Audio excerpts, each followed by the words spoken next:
오늘을 읽는 책, 문학평론가인 국민대학교 국문학과 정선태 교수와 함께합니다. 국민대학교 한국어문학부 국어국문전공 정선태 교수님 함께하겠습니다. 교수님 어서 오십시오. 네, 안녕하세요. 네, 교수님. 네. 오늘 어떤 책 소개해 주시겠습니까? 네, 이번 주에 4번에 걸쳐서 사설을 독파하고 있는 중입니다. 아이고. 우리 교수님과 함께, 네. 이게 고전을 만나면요. 네. 어떻게 이렇게 현대적으로 잘 오늘의 이야기로 바뀌는지 놀라운 마법을 갖고 계신 것 같아요. 고전의 향기가 깊어서 그렇죠. 아. 그게 또 어쩌면 고전의 힘인지도 모르겠고요. 네, 오늘은 사서 중에서 제일 재미있는 맹자 예. 몇 구절 함께 할 텐데요. 예. 오래전에 네. 탄핵 국면에서 제가 도월 선생의 맹자를 여러분께 소개해드린 적이 있습니다. 한 부분만 특히 역성혁명과 관련해서 짧게 말씀드린 적이 있는데 오늘은 좀 재미있는 부분들을 중심으로 재미있다는 게 좀 그렇긴 한데 함께 보겠습니다. 우리 김 PD는 맹자 하면 딱 떠오르는 게 뭐 있습니까? 맹자 하면요. 공자. 고자가 아니고 고자 아니고요. 이 맹자의 고자가 나와요. 그래요. 그 고자는 맹자, 뭐 그런 뜻의 고자는 아니고. 네, 알릴 고자 쓰는 고자. 이 맹자의 고자편이 있습니다. 예. 훌륭한 제자였던 모양이죠. 그리고 또 고자뿐만 아니라 자지의 난도 생각이 납니다. 그게 나중에 개별적으로 말씀드릴게요. 근데 이 자지가 말이죠. 그 연나라 정치인 아닙니까? 키가 8척에 달했고, 몸이 비대한 반면에 그 동작은 민첩한. 저를 이야기하는 것 같습니다. 자지. 예, 그래요. 언제 태어났는지는 알 수 없지만 기원전 314년까지 살았던 자지. 이 자지 하면은 또 낄낄거리는 사람들이 있을 텐데 자지라는 인물이 실제 있어요. 자지를 자지로 보지 못하고 딴 뜻으로 보는 이런 교양 없는 인간들 때문에 정말 참 많이 연구하셨군요. 예. 여기 박사 논문 하나 더 쓰시지. 네, 알겠습니다. 우리 맹자 하면은 뭐니 해도 맹모 삼천지교. 잘 아시죠? 예. 그리고 맹모 단기. 단기는 그 짜던 배를 끊었다는 얘기인데, 맹자가 이 공부를 하려고 보냈는데, 중도에 그만두고 집으로 왔어요. 그러니까 어머니가 배를 짜고 있다가 배를 다 잘라버립니다. 그러니까 어머니 배를 왜 자르십니까? 이러니까 내가 열심히 짜온 배를 자르면 아무 소용이 없지 않느냐. 그것처럼 공부도 중간에 그만두면은 아무 소용이 없다. 라는 깊은 교훈이 있는 이야기가 있고요. 여러 가지 얘기들이 많이 있는데, 맹자와 관련해서 흥미진진한 얘기 중에 하나가 이른바 이 아내와의 얘기입니다. 아내와의 이야기. 맹자의 아내가 상당히 아름다웠던 모양이죠. 예. 그래서 그 정설에 따르면은 맹자가 장가를 들어서 첫날 밤인데 신방에 들어갔지 않았겠습니까? 예. 들어갔더니 아내가 옷을 벗고 있는 거예요. 그러니까 아주 엄숙한 우리 맹자가 불쾌했던 거죠. 왜요? 바로 시댁에 돌려보내라. 어디 남녀가 유별한데 말이야. 남정네 앞에서 옷을 벗고 있느냐. 불쾌하게 여긴 나머지 자신의 어머니한테 얘기해서 빨리 당장 보내라고 얘기했답니다. 아니, 그러니까 교수님, 부부 아니에요? 부부? 그러니까 이 맹자의 아내가 상당히 똘똘했던 모양입니다. 그리고 자신의 본능에 충실한 인물이었다고 알려져 있어요. 예. 그러니까 왜 당신은 이 부부의 도리도 모르느냐? 방 안에서는 아무것도 문제가 안 될 텐데 여기서까지 이렇게 이해를 갖추려고 그러느냐? 하면서 화를 냈다는 거예요. 나는 당신의 아내가 아니고 그냥 손님일 뿐이다. 가겠다고 선언했어요. 그러니까 맹자가 깜짝 놀라서 잘못했다고 빌었겠죠. 미안하다. 가지 말라라고 붙잡았다는 얘기인데 이게 짤막한 얘기인데요. 그 중국의 유명한 작가이자 사상가 중에 광말약이라는 사람이 있어요. 이런 얘기 김 PD가 좋아할 것 같은데 오늘 안 졸고 열심히 들으시는 것 같네. 고자가 나오고 자지가 나오는데 어디 잘 수가 있겠습니까? 또 지금 잠자리 얘기도 하셨는데. 졸까봐. 광만략이라는 유명한 작가가 있어요. 이 사람이 단편 소설집을 묶는데, 예. 이건 과거에 있었던 그 설화들을 바탕으로 해서 다시 현대 소설로 재구성한 겁니다. 예. 그 중에 한 편이 맹자 아내를 쫓아내다가 있습니다. 아주 재밌어요. 예. 이 맹자가 아내를 너무너무 좋아했어요. 그러니까 너무 좋아하니까 방 안에서도 여러 가지 있었겠죠. 네. 실제 그 책을 보십시오. 그러면 아주 리얼하게 묘사되어 있습니다. 네. 그러다 보니까 맹자가 자신이 모름지기 공자의 뜻을 잇는 이 수련을 하고 있는 사람인데 예. 자꾸 아내에게 이렇게 빠져서 되겠습니까? 그러니까 아내더러 가까이 오지 말라. 내 앞에 있지 말라라고 얘기해요. 그런데 이 아내는 어젯밤에 무슨 일이 있었는지 잘 알지 않겠습니까? 이런 괄호 안에 넣겠습니다. 네. 그러니까 여러 가지 그 고민한 끝에 현명 아내라고 했잖아요. 이 남편이 이렇게 성현이 되고 싶어 하는데 네. 내가 방해가 되는구나. 그러니까 내가 멀리 가겠습니다라고 얘기를 해요. 네. 그 말 듣자마자 맹자가 깜짝 놀라지 않겠습니까? 네. 이 부인 어디로 가시렵니까? 그런데 이 부인이 깨끗하게 이 시중을 들어줄 사람을 이웃에서 골라와서 맹자하고 함께 살라고 얘기하고 자기는 떠나버립니다. 그러고 난 후에 맹자는 성현이 되었다는 믿거나 말거나 한 얘기가 있습니다. 근데 상당히 흥미진진해요. 이 본능이나 본성을 얘기하고 사람의 성정에 충실해야 된다고 얘기했던 이 공자가 말로는 그렇게 했는데 실제로 이 아내와의 관계에서는 부인과의 관계에서는 그러지 못했던 모양이죠. 그 부분을 이 광만략 중국어로 발음하면 꼬모로라 그러는데 이 꼬모로는 아주 유머러스하게 멋지게 풀어놨습니다. 맹자 생각하시면서 소설, 단편소설 꼭 참조하시기 바랍니다. 정말 재밌어요. 이 성인들의 비하인드 스토리 이면을 보여준 흥미진진한 책입니다. 그거 말고도 이 맹자의 사상 쪽으로 가면은 중요한 게 이른바 역성혁명의 사상. 그러니까 왕도 정치에 반하는 패도 정치, 폐악질을 하는 이 지도자는 얼마든지 몰아낼 수 있어야 한다라는 혁명 사상의 그 에센스가 고스란히 담겨 있고요. 그리고 호연지기라는 말 많이 들어보셨죠? 그리고 이 사단 칠정이라고 할 때 사단, 이 인의 예지에 대한 발상도 아주 탁월합니다. 그리고 다른 그 사서에 비교했을 때 논어나 대학이나 중용과 비교했을 때 이 맹자는 이야기 한 편 한 편이 완성도가 높아요. 그래서 흥미진진하게 읽을 수가 있습니다. 그러니까 너무 고전이라고 두려워하지 마시고 한 권 옆에 두시고 잠 안 올 때 아무데나 넘겨보시면 됩니다. 아무데나. 이건 처음부터 끝까지 읽을 필요가 없는 책이에요. 그러니까 군데군데 눈 감고 딱 펼쳐서 딱 읽으면은 거기 호연지기도 나오고 항산이 있어야 항심이 있다라는 명언들도 나오고요. 우리가 교과서에서만 봤던 얼핏 들었던 그 보석 같은 이야기들이 곳에서 반짝이고 있습니다. 이 그 보물찾기의 재미가 쏠쏠합니다. 맹자가 전하는 목소리에 주목하면 흥미진진합니다. 이 책을 딱 펼치면은 이 양해왕이라는 양나라의 그 왕노스라는 그 사람하고 만납니다. 양나라 해왕이죠. 해왕과 만나서 대담하는 장면이 있는데 이 당시 공자도 그랬고 맹자도 그랬고 춘추전국 시대의 이 지식인들은 한 곳에 머물러서 연구하는 게 아니고요. 이 그리스의 소피스트들, 소크라테스나 이런 많은 소피스트들이 그랬듯이 전국을 돌아다니면서 그러니까 상담 역할을 했던 거예요. 그러니까 이 상담 교사 역을 했던 것이죠. 출장 교사라고 해야 될까? 출장 과외를 했던 거죠. 곳곳을 돌아다니면서 춘추전국 시대에 나라들이 많지 않았습니까? 이곳저곳 다니면서 이제 출장 과외를 했던 겁니다.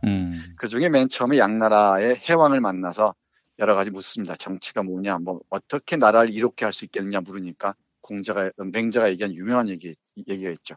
왕이라는 작자가 말이야. 하필이면 이 이익이라는 게 무엇인지 묻느냐. 중요한 것은 이익이 아니고 인이다. 하필 왈리냐라고 얘기하죠. 왜 하필이면 이해관계를 묻느냐. 어떻게 하면 어진 정치를 펼쳐야 하느냐라고 물어봐야지라고 대답하는 유명한 장면이 있습니다. 여기에서 이 책은 정치적 교과서 또는 리더를 위한 교과서로 읽을 수도 있는데 이와 관련해서 해왕에게 얘기하는 유명한 구절이 있죠. 백성들에게 일정한 생업이 없으면은 변함없는 마음도 간직할 수가 없다. 예. 아주 유명한 구절입니다. 항산이 없으면 항심이 없다. 라는 유명한 구절도 주목할 만하고요. 이와 아울러서 제가 오늘 표시해놓은 부분들 여러분 한 구절 여러분들께 소개해드리겠습니다. 짧게. 예. 그리고 앞에서 말씀드렸던 그 역성혁명 관련해서 포악한 군주, 예. 사악한 군주를 어떻게 할 것입니까? 라고 물어요. 역시 양해왕이 묻는데 예. 우리 맹자가 얘기합니다. 인을 해치는 자는 흉포하다고 하고 네. 의를 해치는 자를 잔혹한 자라고 한다. 그러므로 인의, 어짐과 그 의리를 해친 흉포하고 잔혹한 자를 사람으로부터 외면당한 사나이라고 합니다. 예. 그러니까 이런 한 사내에 지나지 않는 새끼를 죽이는 것이지 그건 군주라고 얘기할 수 없다. 군주를 배웠다고 얘기할 수 없다는 것이죠. 예. 그러니까 군주는 시해했다고 얘기하는데 그런 군주는 이미 군주가 아니고 노을 선생식 표현을 빌면은 그냥 한낱 보잘것없는 한 필부, 한 놈, 한 새끼에 지나지 않는다는 겁니다. 예. 그러니까 따라서 왕도를 시행하지 못하는 이 정치가는 얼마든지 패해도 좋다는 것이죠. 예. 이게 우리는 예사롭게 이 구절을 읽습니다만은 이 한 구절 때문에 일본에서는 오랫동안 그 금서 아닌 금서 취급을 받았죠. 맹자라는 책이. 예. 왜냐하면 이른바 일본에는 천황이라는 제도가 있지 않았습니까? 지금도 그렇지만은 예. 천황에 대해서는 어떤 이 반발이나 반항도 할 수가 없다는 그 불문율이 있었어요. 예. 그런데 그런 상황에서 맹자를 익힌다는 건 얘기가 안 되겠죠. 그 딜레마가 있었습니다. 예. 그리고 또 하나 오늘의 핵심이라고 말씀드릴 수 있을 것 같은데 아주 오늘 제가 맹자를 주목한 구절은 부끄러움입니다. 부끄러움. 예. 네, 세상에 참 부끄러움 모르는 새끼들 참 많아요. 참 새끼라면 하지 말라고 우리 모니터하는 사람이 얘기했는데. 그래요? 네, 혼난다고 얘기했는데. 존만한 놈으로 하면 어떡해요? 그런 거 배우지 말래요. 교수님이 저한테 배우시는 겁니까? 네. 그리고 이연배 기자가 이 새끼 이런 지랄 이런 말 하면 폼이 나는데 내가 하면 폼이 안 난답니다. 아우라가 없답니다. 예. 그래도 어쩌겠습니까? 튀어나온 걸 맹자의 근거에서 말씀드리는 겁니다. 이 인의 예지 이른바 사단이라고 얘기하는 겁니다.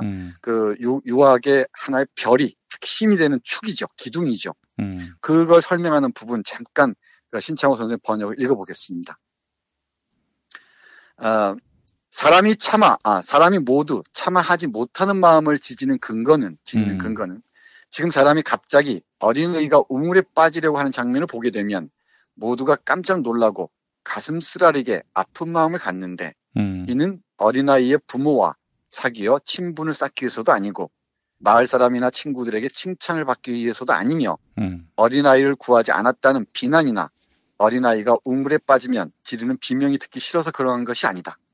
이를 미뤄본다면 가슴 쓰라리게 아파하며 불쌍하게 여기는 마음인 측은지심이 없으면 사람이 아니다. 측은지심.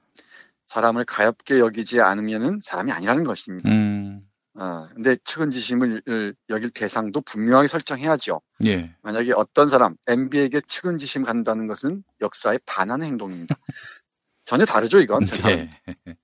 그리고 또 하나, 부끄러워하는 마음인 수호지심이 없으면 사람이 아니다. 명심해야 됩니다. 이 부끄러운 마음이란 수호지심인데 예. 이 수호지심이 없으면 사람이 아니라는 겁니다. 한국 역사에서 식민지 치하에서 시작해서 지금까지 독재를 거치면 지금까지 부끄러움을 모르는 자들이 지배 세력으로 군림해 왔어요. 예. 지금도 그렇죠. 지금도 여전합니다. 지금도 제가 누구라고 특정하지 않겠습니다만은 이 두드러기를 핑계로 이 군대도 이 다녀오지 않은 사람이 당대표라고 해서 이 큰 소리 치는 거 보십시오. 단마진. 그래. 그러니까 이 두드러기 하면 다 합니다. 예. 저같이 허약한 사람들도 이 군대를 다녀왔는데. 예. 그리고 우리 김 PD처럼 저 정말 그 총들기도 힘든 사람이 이 군대를 다녀왔는데. 너무 비실비실해가지고요. 예. 그렇죠. 근데 그런 전혀 부끄러움을 몰라요. 그리고 친일파를 얘기하니까 요즘 제가 신문을 보면서 참 통탄하지 않을 수가 없는데 예. 중앙일보나 동아일보의 그 컬럼들의 사설도 보십시오. 왜 이 시기에 이 과거 옛것을 끄집어내서 빨갱이 타령이고 친일 타령인가. 이런 게 큰 흐름이 이루고 있어요. 예. 저는 이 문재인 정부가 지금 새로운 역사 전쟁에 돌입했다고 생각합니다. 예. 그건 맹자식으로 얘기하자면은 역사의 부끄러움을 모르는 자들과 부끄러움을 아는 자들의 대결이라고 판단해야 할 것 같습니다. 예. 이런 부끄러움을 모르는 자들에게 우리가 계속 밀리는 순간에는 우리가 그 부끄러움을 모르는 자들에게 굴욕적으로 당할 수밖에 없어요, 또다시. 예. 이 부끄러움을 아는 자들. 제가 매천 황현이나 윤동주를 얘기하면서 여러 차례 말씀드렸습니다만은 이 부끄러움을 아는 자들의 이 맥맥한 흐름들을 이어가야 됩니다. 그럼 동시에 부끄러움을 모르는 자들의 파렴치함들을 여기서 끊을 수 있어야 해요. 그게 어떤 사상적 저류로서 우리 시대에 주어진 책무가 아닌가, 의무가 아닌가 싶습니다. 예. 이 수호지심은 특히 동양적 정서에서는 대단히 중요합니다. 이 부끄러움을 아는 것과 모르는 것은 그 사람 됨됨이를 떠나서 역사의 층위까지 치고 올라옵니다. 그러니까 이 부끄러움을 아는 자들이 이 통치할 때, 지배할 때와 예. 부끄러움을 모르는 자들이 이 지배할 때는 전혀 다른 어떤 삶의 토양들, 환경들이 마련되는 거죠. 지금 그 국면 하나의 결절점이랄까요? 이 고빗 사이가 아닌가 싶기도 해요. 이 역사를 끌어들여서 대결을 펼치는 순간에 저들은 정말 엄니를 그대로 드러낼 겁니다. 이 역사에 군림해왔던 그 부끄러움을 모르는 자들의 이 폐악질이 어떻게 이어질지 저는 안 봐도 선합니다. 그 싸움에 한치 물러섬도 없어야 한다고 생각해요. 네. 한유초의 행태들 잘 보십시오. 그러니까 이 부끄러움을 전혀 모르는 작자들이잖아요. 예. 그랬던 자들이 정말 여론이 크게 돌고 그리고 여기에 정부가 강하게 나가니까 뭐 앞으로 어떻게 될지 모르겠지만은 일단 꿇지 않습니까? 예. 제발 어떤 그 대화를 지속적으로 해야 된다. 대화를 할 대상이 따로 있습니다. 정말 이런 대화 상대도 안 되는 자들하고 대화한다는 명목으로 질질 끌다가 또다시 먹힙니다. 무관용의 원칙으로 밀고 나간 이번 그 대응은 저로서는 아주 정당하고 옳았다고 저는 생각합니다. 이 부끄러움을 모르는 자들하고는 부끄러움을 알게 하는 또 다른 전략 전술을 구사하는 게 옳다는 게 제 판단입니다. 근데 사실 진짜 중요한 문제인데요. 사실 이명박 박근혜 정권 때 남북 관계를 뭐 완전히 무지했던 거 아닙니까? 그러게요. 무지하면서도 이 문제를 굉장히 간단하게 봤고요. 그래서 이 지난 9년 동안 이들의 무지로 인해서 뭐 악의는 없다고 봅니다만은 그들의 이 무지로 인해서 이 한반도 역사가 얼마나 크게 후퇴했는지 참 이걸 생각해 보면은 예를 들어서 9년 전에 마음에 안 들더라도 정동영 씨가 대통령이 됐다면은 이 상황이 이렇게까지 왔겠습니까? 그건 우리 그 가정법을 쓰지 맙시다. 예. 그러니까 저는 정동영이 아니라 누가 민주당에서 후보가 나오더라도 뭐 이해찬이든 손학규든 이렇게까지 망가질 수 있겠는가 하는 생각이 드는 거예요. 네, 맞습니다. 제가 어제도 말씀드렸습니다만은 이명박은 우리의 작품이에요.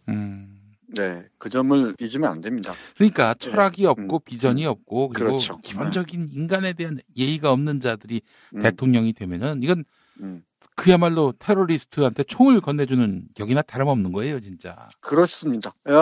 한 가지 그 세계사적인 맥락에서 보자면은 루이 보나파르트라는 사람이 있습니다. 우리는 흔히 나폴레옹 3세라 그러는데 프랑스 제2제정기에 쿠데타를 통해서 황제로 다시 군림할 수 있었던 것도 민중들의 투표에 의해서였어요. 압도적인 투표를 통해서 황제가 됐습니다. 그리고 히틀러가 이 쿠데타로 강압적으로 군사를 동원해서 지가 총통 자리에 오른 게 아니에요. 잘 알다시피 선거를 통해서 그 자리에 올랐습니다. 독일인들의 합의에 의해서. 그러니까 근데 이 독일인들이 히틀러를 처단함으로써 독일인들의 면죄부가 주어지는 건 아니죠. 그것처럼 이명박도 또는 박정희도 우리는 우리의 작품인 경우가 많아요. 그 이면에 무슨 조작도 있고 뭐 협박도 있고 그런 것은 우리가 충분히 감안해야겠지만은 제 얘기 핵심은 이명박을 얼마나 비판할 수 있습니다. 박근혜도 얼마나 비판할 수 있고 동시에 그 비판의 칼날은 우리에게도 향해야 한다는 것이죠. 그렇죠. 그렇지 않으면 그 비판의 설득력이 없습니다. 또 기본적으로 염치를 모르는 거죠. 그렇죠. 그렇죠. 그 맥락에서 말씀드리는 거고요. 그리고 재밌네요. 오늘은 우리 김 PD가 반응을 잘합니다. 교수님, 별 말씀. 그리고 이 네 가지 중에서 또 하나가 양보하는 마음인 사양지심이 있죠. 사양지심이 없으면 사람이 아니다. 예. 그리고 옳고 그름을 가릴 줄 아는 마음인 시비지심이 없으면 사람이 아니라는 겁니다. 예. 그러니까 시시비비를 가리는 그 정신이 없이는 바로 사람이 아니라는 거죠. 예. 제가 여기서 주목하는 것은 역시나 수호지심입니다. 저는 이걸 부끄러움의 사상이라고 얘기하는데 한국 근현대사를 관통하는 키워드 중에 하나가 이 부끄러움이 아닌가 싶고 예. 이 부끄러움을 하나의 핵심어로 해서 여러 우리 역사의 맥락들을 읽어나가면은 흥미진진한 그 국면들을 만날 수 있지 않을까 생각합니다. 예. 바로 이 얘기가 노노에 나온다는 점. 노노. 꼭, 예. 네, 꼭 기억해 주셨으면 좋겠습니다. 예. 그 다음 한 구절 볼게요. 예. 연결되어 있는 건데, 네. 연결되어 있는 구절, 맹자 고자 상에 나오는 겁니다. 김피가 좋아하는 고자. 나옵니다. 드디어 이제. 네. 예. 맹자가 우리 고자의 질문에 대답하는 겁니다.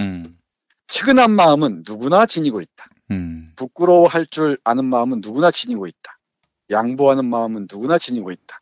옳고 그름을 분별할 줄 아는 마음은 누구나 지니고 있다. 예. 측은지심은 사람을 사랑하는 마음인 인이고 수호지심은 올바른 도리인 의이며 예. 공경지심은 사람이 지켜야 할 기본적인 예인 예이고 시비지심은 옳고 그름을 판단할 줄 아는 지혜인 지이다. 인의예지는 외부로부터 꾸미고 덧붙인 것이 아니라 내가 본디 지니고 있던 것인데 생각하지 못하고 있을 뿐이다. 그러므로 구하고 얻고 버려두면 잃게 된다. 때로는 2배가 되고 때로는 5배 정도로 차이가 나는 것은 타고난 자질을 모두 발휘하지 못했기 때문이다. 타고난 자질도 나오네요, 여기에. 자질을 가져야 한다. 네. 네, 자질을 가져야 한다. 이건 너무 뭐랄까요. 이 부적절한 표현 같습니다. 예. 네, 부적절합니다. 예. 그래서 이 측은지심인 인과 수호지심인 의, 이게 바로 의라는 겁니다. 옳음이라는 것이죠. 예. 그리고 이 공경지심, 그 사양지심인 예, 그리고 시비지심인 지, 네. 판단 능력이죠. 예. 이게 바로 인간이 본래적으로 갖추고 있는 미덕이라는 것입니다. 근데 이걸 발휘하지 못하면은 다 썩어 빠진다는 거죠. 예. 이걸 끊임없이 개발하고 북돋는 작업이 있어야 비로소 이게 발현될 수 있다고 강조합니다. 그래서 이 맹자를 관통하는 사상 중에 하나가 바로 이 4단의 사상인데 인의예지, 그 중에 저에게 가장 우리 역사 관련지어서 가장 강렬하게 와닿는 것은 역시나 수호지심입니다. 예. 부끄러움을 아는 마음. 부끄러움을 알 때 비로소 비판도 설득력을 얻을 수가 있고요. 그리고 또 우리가 후대에게도 부끄럽지 않은 선배가 될 수 있지 않을까 생각합니다. 예. 그래서 오늘 맹자에서 맹자의 그 귀한 여러 말 중에서 이 수호지심에 초점을 맞춰서 여러분께 말씀드렸습니다. 예. 오늘도 교수님께 아주 풍성한 지도를 받았습니다. 예. 교수님 감사합니다. 내일 또 뵙도록 하겠습니다. 네, 고맙습니다.